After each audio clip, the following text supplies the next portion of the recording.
नमस्कार दोस्तों, आज हम जानेंगे बुद्ध की नई सीख। सभी के जीवन में अलग अलग परेशानियां रहती हैं। जो लोग धैर्य के साथ इनका सामना करते हुए आगे बढ़ते रहते हैं, वे जीवन में सुख शांति प्राप्त कर लेते हैं। जो लोग धैर्य खो देते हैं, उनके सामने और ज्यादा समस्याएं बढ़ने लगती हैं। एक लोक कथा के अनुसार पुराने समय में एक शिष्य परेशानियों की वजह से बहुत निराश हो गया था।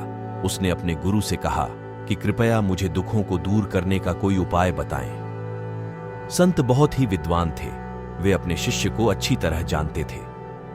उन्होंने कहा कि मैं तुम्हें उपाय तो बता दूंगा, लेकिन पहले गांव में जो सबसे सुखी व्यक्ति हो, उसके घर से मुट्ठी भर अनाज लेकर आओ। शिष्य गुरु की आज्ञा पाकर गांव में सबसे सुखी व्यक्ति खोजने निकल पड़ा। उसे एक व्यक्ति दिखाई दिया जो अपने घर के बाहर शांति से बैठा हुआ था। शिष्य ने सोचा कि यह सबसे सुखी होगा, इसीलिए आराम से बैठा है। शिष्य ने उस आदमी को अपने गुरु की आज्ञा बताई और कहा कि आप मुझे गांव में सबसे ज्यादा सुखी व्यक्ति लग रहे हैं, कृपया मुझे अपने घर से मुट्ठी भर अनाज दे दें। यह सुनकर वह व्यक्ति क्रोधित हो गया। उसने कहा कि आज सुबह सुबह ही मेरा पत्नी के साथ झगड़ा हो गया है। पत्नी की वजह से रोज नई नई समस्याएं सामने आ जाती हैं। वह मेरी कोई बात नहीं मानती, हर काम अपनी मर्जी से करती है। समझ नहीं आ रहा है उसे कैसे ठीक करूं। शिष्य वहां से आगे निकल गया। कुछ देर बाद उसे फिर एक व्यक्ति दिखाई दिया।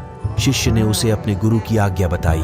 उस व्यक्ति ने कहा कि भाई, मेरा पड़ोसी बहुत धनवान है, उसके पास सभी चीजें हैं, मेरे पास तो कुछ नहीं है, मैं तो बहुत गरीब हूं। पूरे गांव में घूमने के बाद भी शिष्य को कोई सबसे सुखी इंसान नहीं मिला। वह गुरु के पास लौट आया, गुरु को पूरी बात बता दी।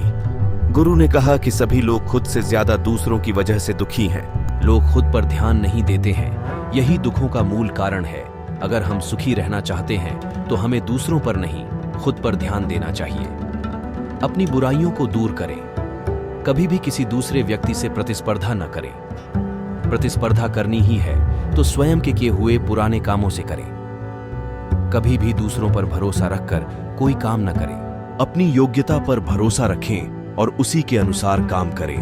यही सुखी रहने का सूत्र है। खुशी संपत्ति में नहीं होती और सोने में नहीं, खुशी आत्मा में बसती है।